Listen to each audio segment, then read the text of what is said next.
Welcome to the Send More Offers Real Estate Show with Brandon Barnes, showing you how to do wholesaling deals consistently without having to go on seller appointments. Learn the key tips and strategies that Brandon's students use to find deeply discounted properties that are pennies on the dollar, all while avoiding wear and tear on their vehicle, body, and freedom. Whether you're looking for your first deal or your next deal, it's time to send more offers with your host, Brandon Barnes. Hey, welcome to the show, Craig. Super excited to have you here. Thank you so much for having me on. I appreciate it.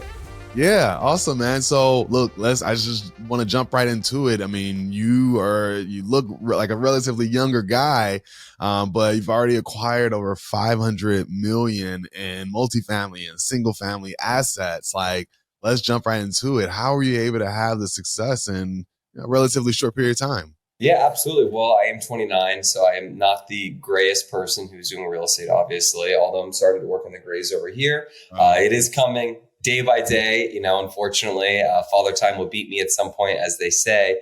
Right. But yeah, I work with Lone Star Capital. We're a multifamily owner operator. So we basically raise equity for large real estate projects, typically 150 units minimum, about $30 million minimum on the deal size that we look to raise for. So it's kind of that mid-market institutional space. So we've been able to raise money and kind of ride the market. And Texas has had a lot of tailwinds, making the process, more creative for a lot of our investors who are looking to get out of kind of those coastal markets we'd like to live in, but maybe not want to invest in. So we have basically just been spearheading the process and mission just to, get a couple $1 billion of assets under management in the Texas market. So we're well on our way. Yeah, awesome. And so does that mean all your focus is in the Texas market, or have you guys acquired anything outside? Great question. Yeah. So we are exclusively for the Lone Star Capital looking to acquire Texas multifamily workforce housing. So, and even more specifically, because Texas, as everyone listening to this knows, not necessarily the smallest state. There's several big cities within Texas that are obviously massive. And where we'd like to play in and be is in Houston, Dallas, and San Antonio. So those are the three markets of choice there. We don't really play in Austin. We've acquired properties outside of those three places, but moving forward, we only want to be niched down into those three specific markets. Awesome. So if I'm doing the math right, 7 years ago, kind of when you got in the real estate industry, was that right after college? Did you know during college, high school, that you wanted to do real estate investing, or was this something that just kind of came about right when you graduated? That's a very good question. It's kind of peculiar. To your point, I came out of the womb wanting to sell real estate. So I wanted to sell homes prior to me joining and working with Lone Star Capital. I sold about 100 homes, doing single family home sales. And then I transitioned into working more on the private equity side and space of things, which is raising money for multifamily assets, of course. And the way I looked at it is this: we're all looking to get to the same goal one way or another. We're all looking to find financial freedom. We're all looking to, become an investor, the I side, as Robert Kiyosaki would say. So how do you get to the I side as quickly as possible?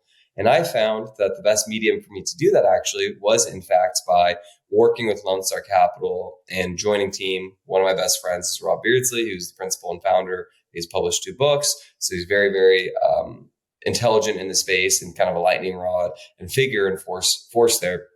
So we combined and worked there, but I didn't necessarily think I was going to get into this side of it. But I quickly found out that the quickest way to get my ultimate goal and to get where I needed to be was to get to the investor side. And this opportunity with being a sponsor, which is the one that owns and operates and is a general partner of the GP in these deals, was the quickest way to do that. So I felt this was most in line with myself and my goals. I still buy, sell, and kind of trade single family houses. I'm actually going through the process of fixing my house up right now. I'll have a little bit of a gain, but I'll be able to deduct $250,000 of gain as I've owned it for 2 years. So I'll always have that passion to, look at homes, see what needs to be fixed, fix it, and then sell it. So I will always have that DNA in my DNA and in my blood. Awesome. So it sounds like you kind of came out, with the real estate license. Did you go that path first and then roll from there? Absolutely. Got it. And so, a lot of folks that, I've, met with and talked to over the years, like they either go, through the traditional retail real estate channel or the, investing channel and maybe start off wholesaling. How did that initial kind of getting your license, transition to you working with this company with Lone Star Capital? Yeah, well, it's funny. I didn't really know about anything about the wholesaling world and whatnot. I actually started doing real estate in the Silicon Valley, the Bay Area, Okay. which for those who are familiar with the Bay Area, in the Silicon Valley, it's basically between San Jose, California, San Jose, and San Francisco. I was right in the middle, Palo Alto, Menlo Park, Atherton area, basically right next to Stanford, the same city as Facebook. And there was no wholesaling. There's none of that. The market's incredibly well covered. There's very low velocity, meaning properties that are selling, for every 100 houses, very few would sell. Of course, you get some markets, there's a ton of velocity, there's always trades, and it's a very fluid process. Not very fluid there. Figured out I wasn't going to live in the Bay Area forever. Then I moved to Arizona, selling homes there. Then I started learning the wholesaling process, figuring that out, working with people who could buy it and whatnot. And then just kind of learning from the sideline until I could, start buying places myself. I've done that. But then over time, I was kind of getting beaten up over little fees. And I kind of wanted to ascend in my career and also, have the bigger problem. So one day I was getting beaten up for a $500 little home warranty box on the contract, which I walked my sellers through saying, hey, this is going to come out to you on your seller net sheet. Are you cool with it? Okay, you're good with it. Great, check, boom, no problem. And of course, what happens, the settlement statement comes their way and they're trying to beat me up over $500. I, being someone who just doesn't want to deal with, the issues and want to have a good name, it's like, hey, no problem. I'll take it. Call my friend, Rob, the principal and founder of the firm. And I was telling him about that. He's like, yeah, well, I just got beaten up over $50,000. I'm like, okay, well, I want that problem. So I kind of quickly figured out a way to elevate my problems and kind of play in a bigger game. And there's nothing really wrong with any side of the business. It's just whatever you're most passionate and want to do with your day to day.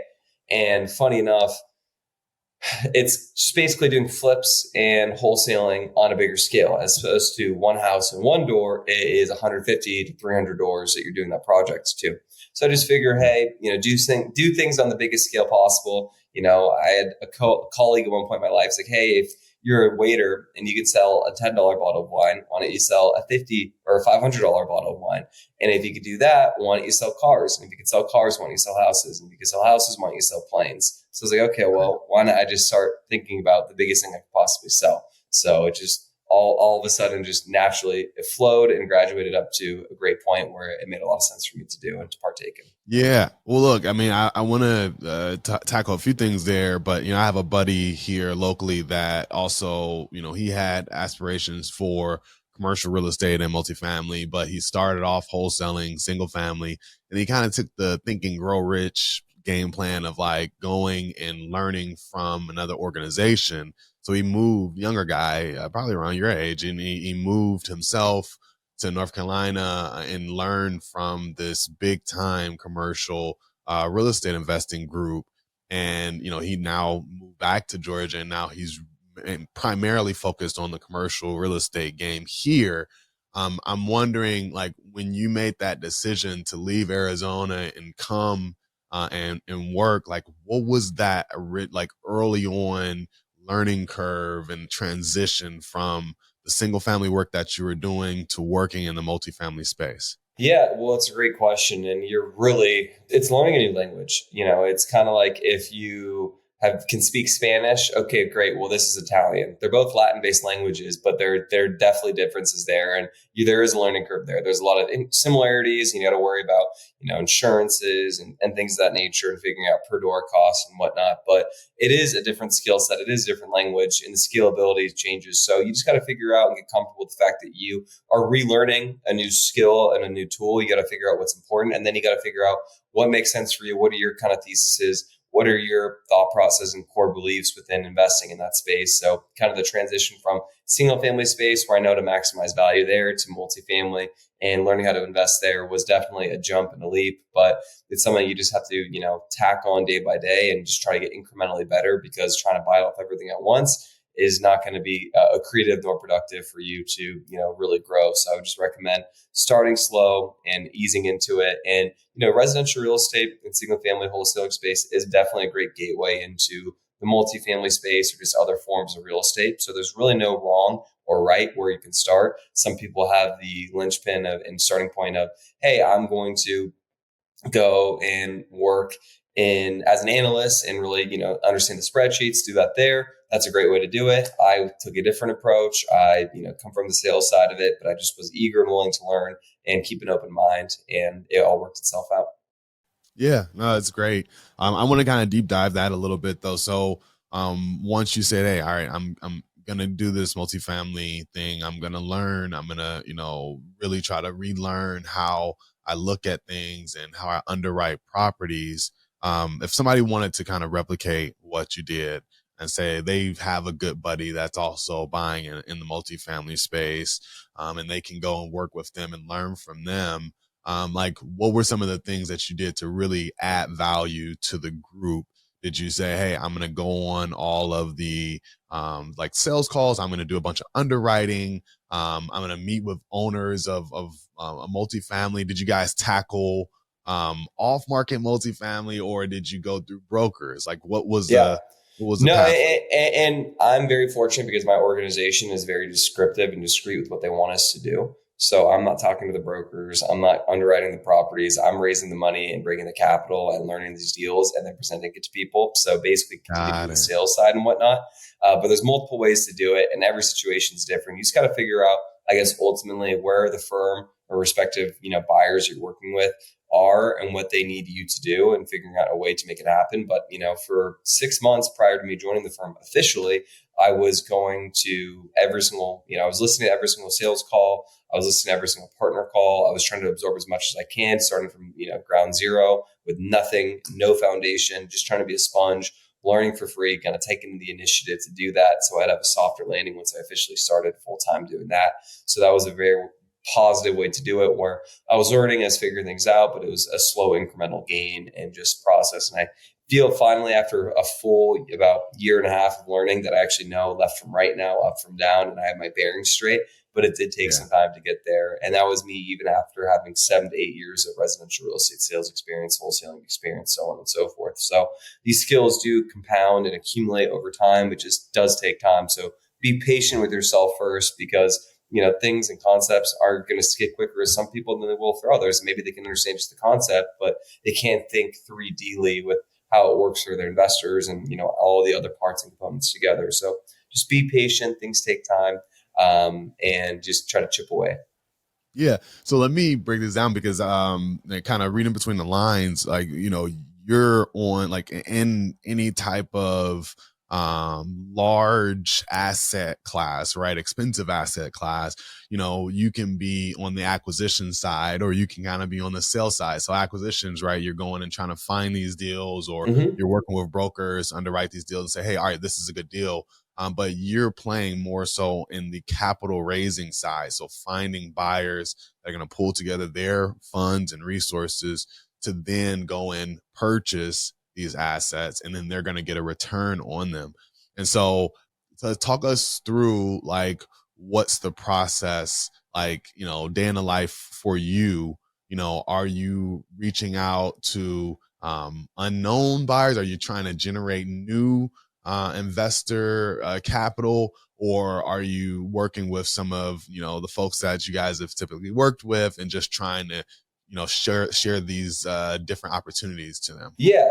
So we theoretically get a deal under contract under LOI, then work through the PSA part, then we're technically under contract. Once it's under LOI, you have the deal in your control. Then you get the PSA, it's under contract, then boom, you've got 45 to 60 days to close the deal theoretically. And just for the listener that doesn't know, like, letter of intent is LOI, and PSA, purchase and sale agreement, right? Yeah, exactly. So effectively, we have multiple people, or we've got, thousands of people in our database, but we've got about 600 people that we have in our CRM, roughly, CRM, which is our, of course, our archive and list of people that, are equity partners. We've got about 600 people there that we pull from, of which 100 are really more VIP and priority.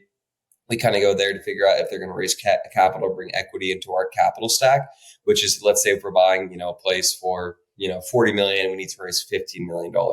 So we'll figure out, a big way to have them fill up their tranches there. And then we're going to raise a tranche from our private and family network. Let's say if my family was looking to invest in real estate, they would come into our, friends and family, our tranche, our sliver of the equity. So we'll take down, a couple $1 million of that, and then we'll leverage our partners and our relationships to have them go to their friends and family, their network, and bring money into our deal as well, if that makes sense. Yeah, it does. It does. It's super helpful. And so, and I'm gonna get to some of the other things in a bit about kind of like what you can do to continue to like kind of learn and grow. If there are any outside resources, but just kind of walking through that process.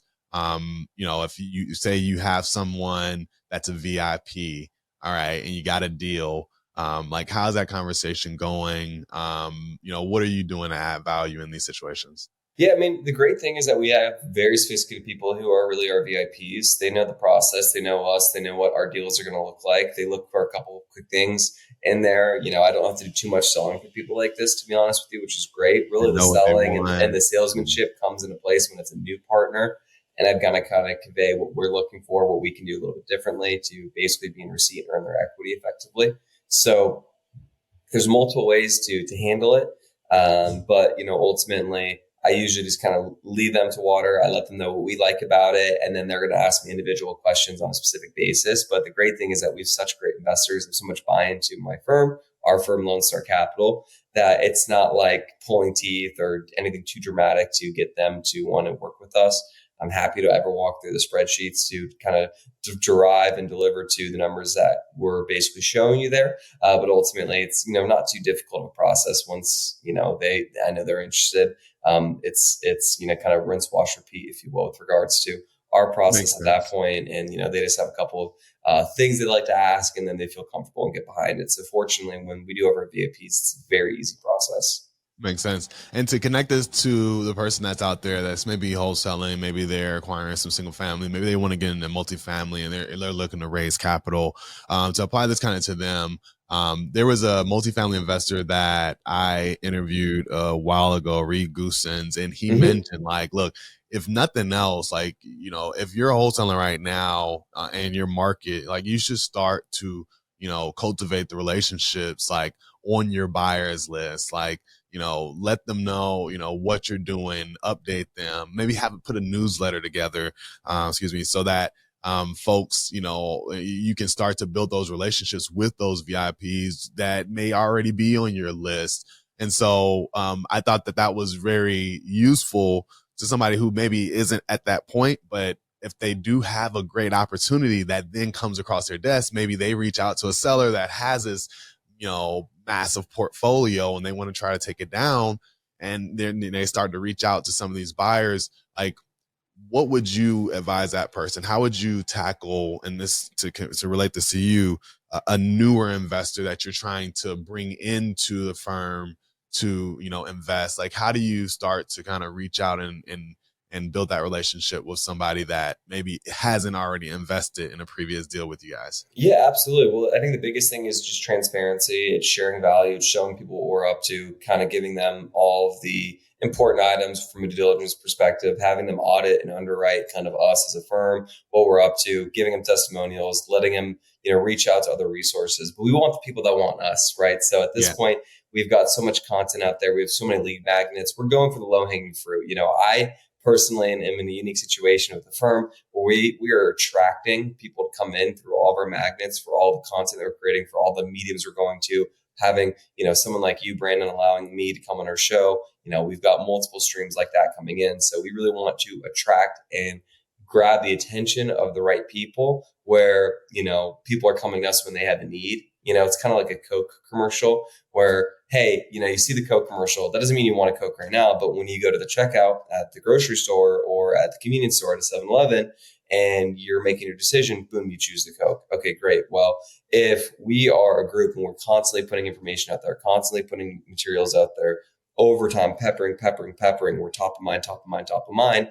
By the time you have a liquidity event and we're looking to learn about real estate, you're going to come to us first because you see our branding there all the time and you know that we have a good, clean reputation. So we like to make sure that, people come into place and they see us and we're top of mind. So we do that. But, to your point about priming the pump and whatnot, which is kind of what Reed was saying, we actually had no deals going on over the summertime of 2023. It's been a very, very slow acquisitions period. But what I did was reach out to everyone saying, hey, this is what we're doing. This is what we're up to.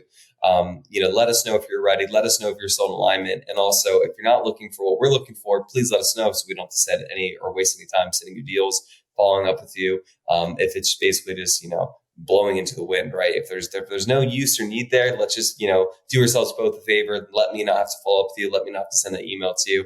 But similarly, if you are ready, this is what we're looking for, and are you on board and are you ready to work with us? And that was actually very productive. We had a lot of people that were excited for us, were ready for us, and knew exactly what we were looking for. And there was, fruit bared from those conversations before, because we basically proactively, before we were ready, we, dug the well before we were thirsty. So we reached out to everyone, we let them know what we were looking for. We were being intentional. And then we had the deal, and then they were ready to go. And that was something that we're actually just going through announcing the positive effects of, because those conversations were had in July and August. And now we're closing a deal this week, I think actually tomorrow, where we're actually, in fact, going to be raising money from people that those calls were made for. So we were intentional, we prepped, we primed the pump, we dug the well, and then we needed the water. The water was there, and we were replenished. So that was a very good process for us, where we basically just wanted to set the tone, let everyone know that we were looking for certain things, and be ready, and have us be on their radar, and they were.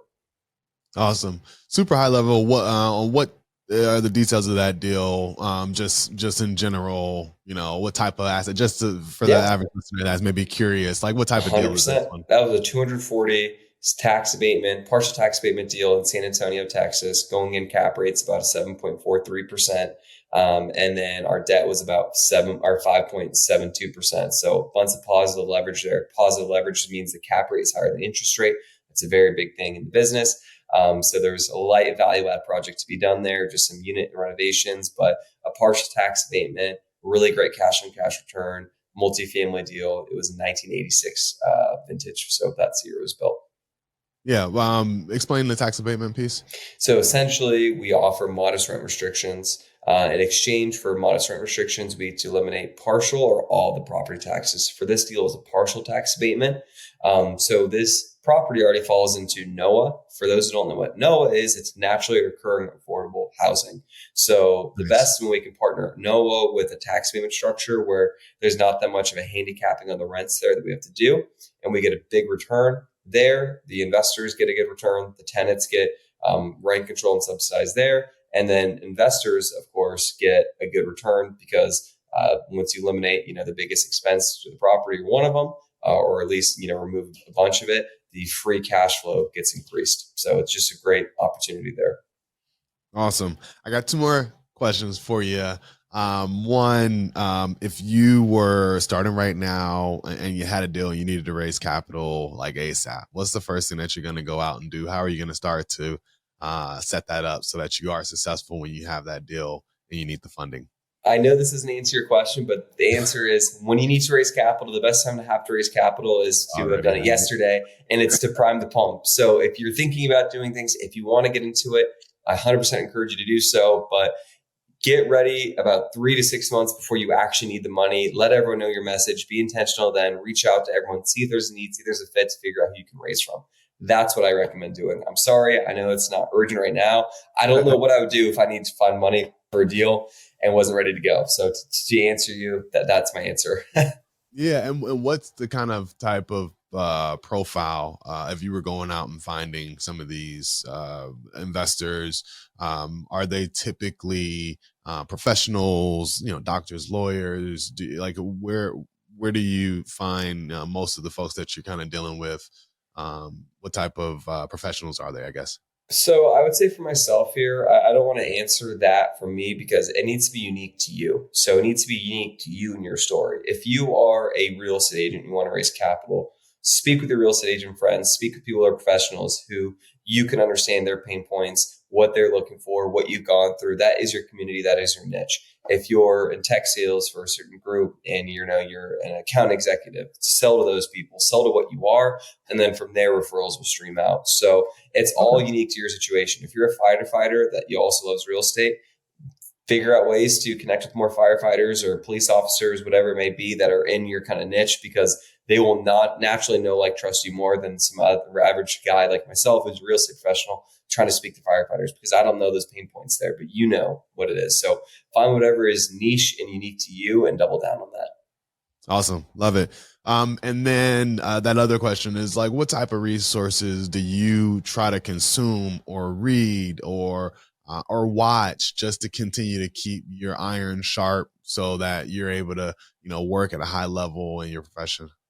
I follow LinkedIn a lot. A lot of people kind of easily, low hanging fruit. I'm all about it. I don't need to reinvent the wheel. I don't need to be searching to the depths of the internet to find the good stuff. So it's really right there. LinkedIn's really valuable. I listen to the All In podcast. I cannot recommend that podcast enough. That's more of a macro economy conversation as opposed to micro into what we specifically do. But the All In podcast is great. And then on top of that, reading the real deal is usually pretty solid, and just random miscellaneous articles that'll be sent my way. Fortunately, my firm and I, we have pretty big LinkedIn space and community there. So we get information material sent to us all the time that we can defer to and rely on. Yeah. When you say reading the real deals, are you talking about like a specific, like a transaction? The Real Deal is a website. So The Real Deal. Yeah. Okay. The Real Deal. Cool. Yeah. I'll check that out. Awesome. Great resources, man. If you can think of a specific deal, this is kind of our deal diary segment. And I know like some of these types of like multifamily transactions might be, might not have been super close to it. And maybe it's not as much of a story, but if you think back to your single family space and the time that you're working in a single family, do you have a creative or interesting story that you can tell us about one of the deals that you've done over the years? Yeah, well, actually, funny enough, thinking about this and into the depths of my memory, I double-ended a deal once in the Bay Area, Menlo Park, California, prior to me departing from that market and moving to Phoenix to continue my real estate career there from a residential perspective. But I, funny enough, did something and I learned something that I did not think I was going to have to do again at some point. And now I've done it a couple of times. That was my first seller carry deal. So I actually ended up double-ending a deal. But part of it was the seller was going to carry about a $2 million note on the property. It was a $2.8 million deal. So they put down about $800,000.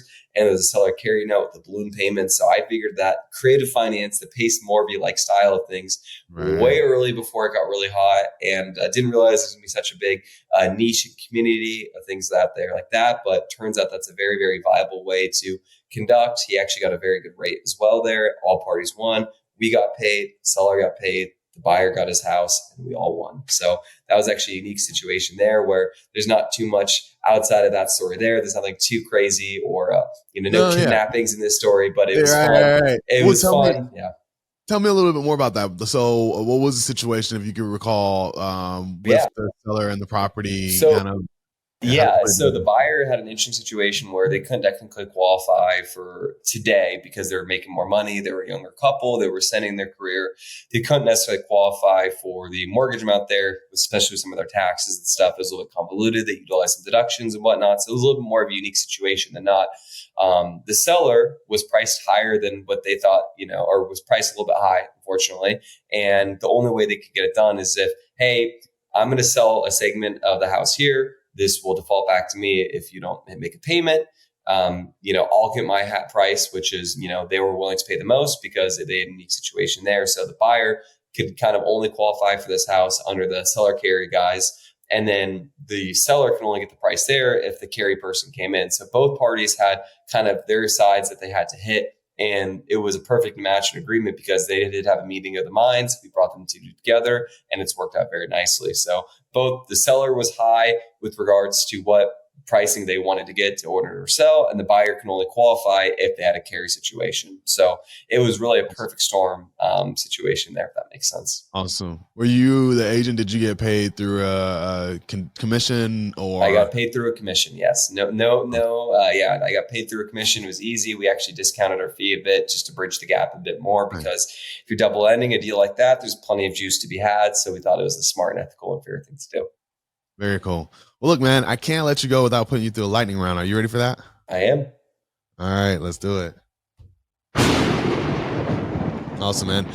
So I have a series of rapid fire questions for you. You don't know the question. I don't know your answer. So just say the very first thing that comes to your mind. Okay. First one is, what's a book that has been instrumental to your growth as a real estate investor? Rich Dad Poor Dad, most important book you could ever read. I think that's, if you're ever going to read a book, if you're only read one book, that's the only book I recommend. Don't overthink it. There's a reason why it's sold, the copious amounts of copies it's done. Rich Dad Poor Dad all day. Finally answered. Very true. Very true. Love it. If you could have drinks or coffee with any one person, dead or alive, who would it be and why? Wow, dead or alive is such a tough component. Dead or alive? Dead. I'm gonna have to go with. I'm gonna have to say dead. I'll go George Washington, just because why not? Founder of the country. And then alive, I'm gonna go with Elon Musk. And I don't know if it's an either or situation, but I'm gonna take either or.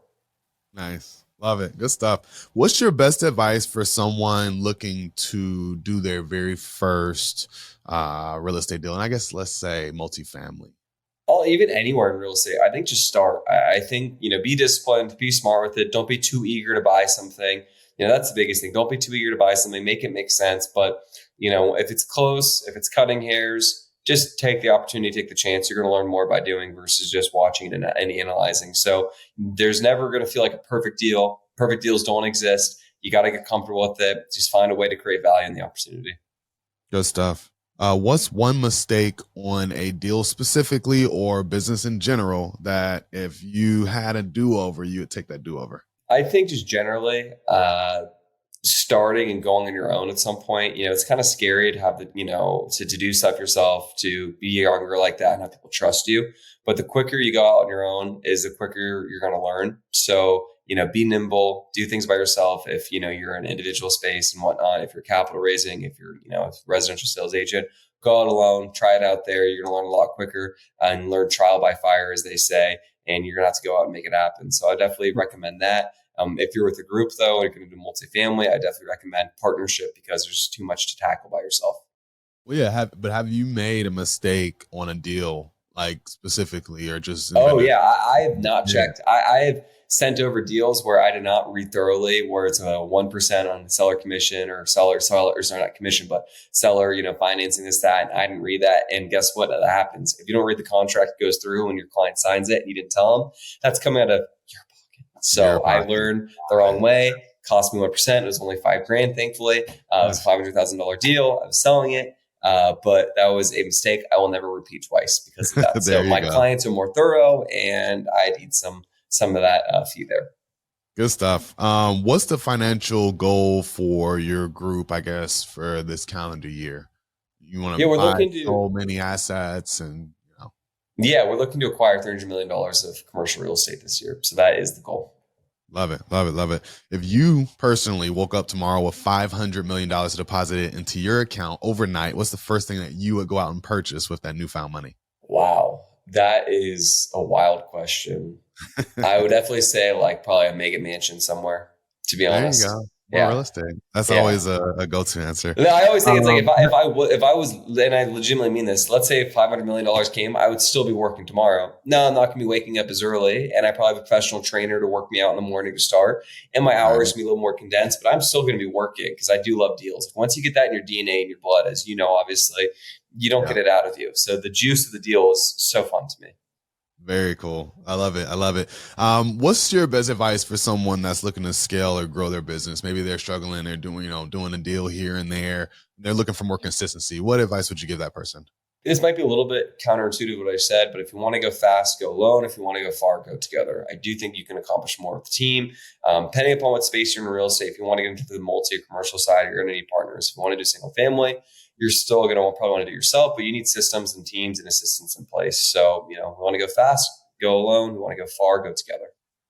Love it. Love it. Love it. Could someone conceivably do, what you're doing on their own? Like if you think back, I know you partnered up with the Lone Star Capital Group, but if you're already thinking like, hey, how can I do bigger? How can I do bigger deals? Could you have done this on your own or something similar to it and grown it from there?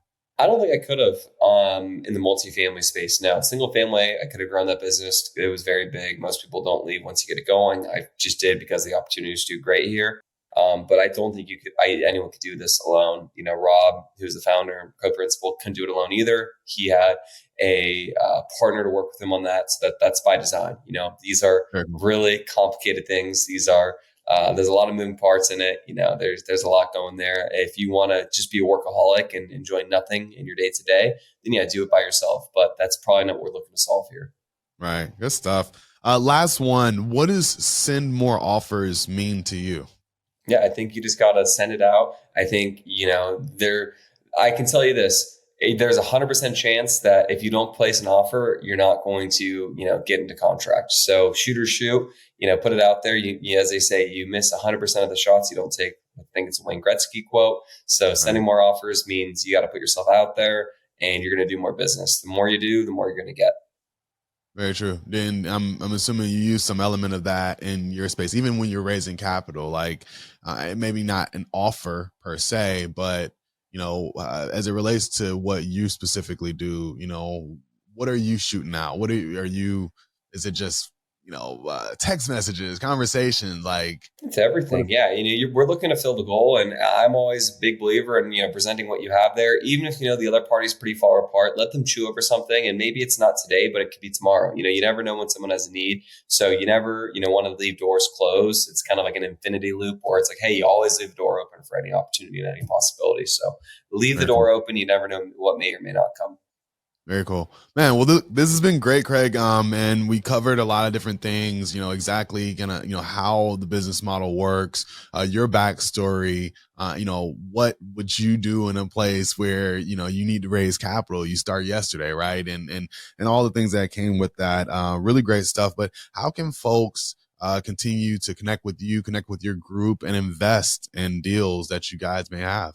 Yeah, well, thank you so much once more for having me on the show. Thank you so much for asking that question. If you want to look more into us and go to our website, it's lscre.com, Lone Star Capital Real Estate, the acronym for that, lscre.com. Then Rob and myself have a YouTube show, Capital Spotlight Podcast, where we go into the weeds and in depths for the multifamily real estate space. I think it's a great way to get comfortable with us there and learn and trail and track the multifamily real estate market if you're looking to learn more about that. Awesome. Great. And folks, that will all be in the show notes. There'll be links. Really appreciate you. And guys, while you're at it, please head over to sendmoreoffers.com. There's nothing for sale there, but just a bunch of great information from all the best guests and show notes. Best way to connect with me is there. And if you're in Atlanta and you want to connect and do deals, I would love to help you get them over the finish line at sendmoreoffers.com. Craig, this has been great, man. I really appreciate your time, and all the best, and keep crushing it, man. Thank you, sir. You too. Enjoy the rest of the year. Awesome. And guys, as always, send more offers, do more deals. Until next time, peace. That's all for this episode of the Send More Offers Real Estate Show with Brandon Barnes. But we know you're craving more knowledge to get yourself ready for that next deal. To schedule a call with Brandon to learn more about how to do deals consistently without seller appointments in a repeatable way, be sure to visit us at sendmoreoffers.com. And be sure to tune in for the next episode of the Send More Offers Real Estate Show.